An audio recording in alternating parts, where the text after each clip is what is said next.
Coucou, c'est Hello, j'espère que vous allez bien. Aujourd'hui, dans cette vidéo, on va parler de la garantie jeune. Petit disclaimer avant de commencer, oui, je suis au courant, la garantie jeune n'existe plus. Depuis le 1er mars 2022, elle a été remplacée par le contrat d'engagement jeune. Cependant, je pense quand même que cette vidéo peut vous intéresser, car le contrat d'engagement jeune est une amélioration de la garantie jeune. Du coup, ce qui se faisait en garantie jeune continue à se faire en contrat d'engagement jeune. Donc, je vais pouvoir vous raconter mon parcours en garantie jeune.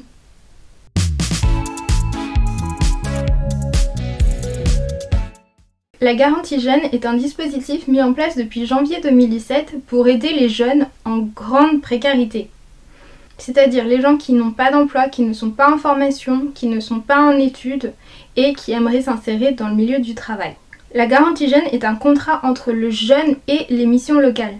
Si vous ne savez pas ce qu'est une mission locale, vous pouvez regarder la vidéo que j'ai dédiée à ce sujet. Je mets un lien dans le petit i, mais aussi dans la barre d'infos. Donc je disais, la garantie jeune est un contrat entre le jeune et la mission locale. La mission locale s'engage à aider le jeune à s'insérer dans le milieu professionnel. Pour cela, la garantie jeune est divisée en deux phases. Il y a le premier mois où le jeune doit participer à des activités collectives.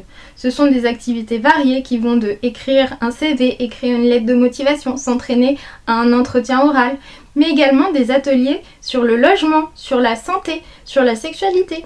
Ce premier mois collectif est vraiment le moyen de mettre tous les jeunes à niveau et de tous leur donner les connaissances de base dans le milieu du travail, mais également pour leur vie quotidienne. La deuxième phase est individuelle et personnalisée. Le jeune a un conseiller dédié avec qui il échange très régulièrement sur son projet d'avenir, qui l'aide et le soutient à mener ses démarches. Autant d'un point de vue formation, métier, mais également logement ou santé. La garantie jeune est un dispositif qui dure 12 mois. Mais en plus de tout ça, et ce dont vous avez sûrement entendu parler, la garantie jeune ouvre un droit à une allocation par mois. Elle est d'environ 497 € par mois. Cependant, cette allocation n'est pas cumulable avec des revenus, ou plus précisément, elle est dégressive. Mais attention, la garantie jeune n'est pas cumulable avec l'indemnité de service civique. Et oui, je sais, c'est dommage, un service civique c'est 580 €, donc normalement on devrait pouvoir cumuler avec une partie de la garantie jeune, mais non, on n'y a pas le droit. Du coup, vous vous doutez bien que pour entrer en garantie jeune, il faut convenir à certains critères. Notamment de grande précarité. C'est-à-dire qu'on va regarder vos revenus, qu'on va regarder les revenus du foyer fiscal auquel vous appartenez. Personnellement, j'ai un peu du mal avec le terme grande précarité, parce que je ne me considère pas en grande précarité. Certes, je n'ai pas de revenus parce que je ne travaille pas, mais mes parents m'hébergent et je n'ai pas du tout peur des fins de mois. Je suis toujours nourrie et logée. Cependant, ma situation et celle de mes parents rentrent dans les critères de la garantie jeune et c'est pourquoi je peux bénéficier de cette aide. Ah, et j'allais oublier. Évidemment, comme la garantie jeune est un dispositif en lien avec les missions locales, pour pouvoir en bénéficier, il faut avoir entre 16 et 25 ans. Le jour de vos 26 ans, vous ne pouvez plus prétendre à une garantie jeune. Mon avis sur la garantie jeune. Je pense que la garantie jeune est un super dispositif vraiment utile pour tous les jeunes qui sont perdus, qui ne savent pas quoi faire plus tard, qui aimeraient avancer mais qui n'ont pas forcément les moyens d'y parvenir. C'est un lieu d'écoute et d'échange. Les conseillers sont vraiment là pour nous aider à améliorer ou définir notre projet. Malheureusement, je trouve que la garantie jeune n'est pas forcément tout à fait adaptée à tous les profils. Je trouve que le premier mois de la garantie jeune est un peu trop global.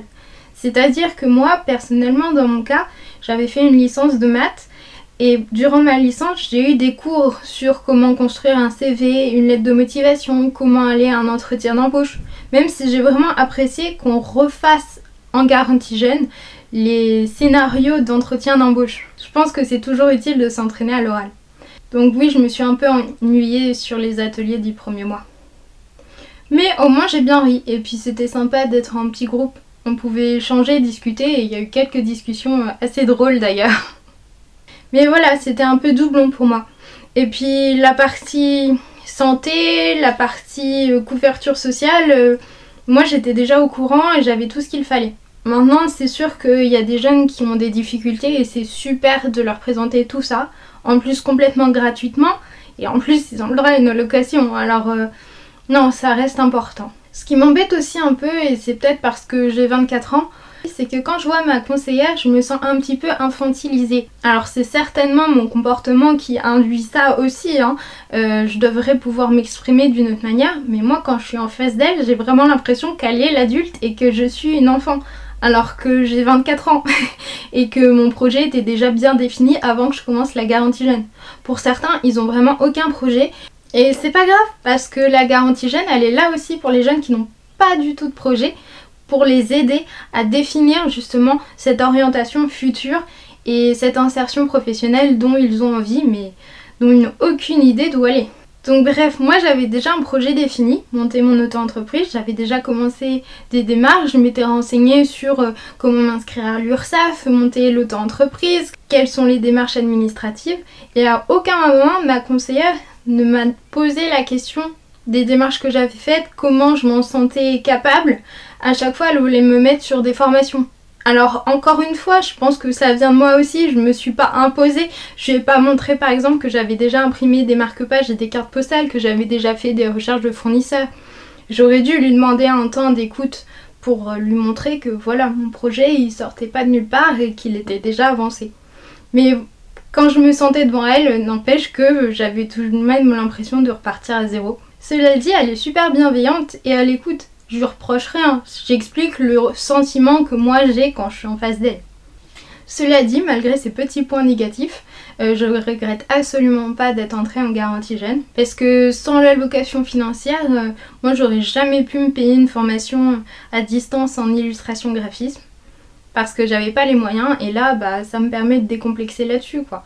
Et également, ça me permet d'être beaucoup plus calme par rapport aux investissements sur ma future auto-entreprise. Parce que du coup, j'aurai un petit peu d'argent d'avance. Et le plus important pour moi, c'est que j'ai trouvé un service civique. C'est un service civique au sein d'une association de protection de l'enfance. J'anime des ateliers créatifs auprès de jeunes âgés de 12 à 18 ans. C'est super. C'est vraiment une expérience qui sera, je pense, inoubliable pour moi. Certes, c'est très difficile émotionnellement, mais humainement, j'ai l'impression d'avoir vraiment gagné. Je vous en parlerai dans une prochaine vidéo parce qu'il y a vraiment plein de choses à dire, et sur le service civique et sur la protection de l'enfance.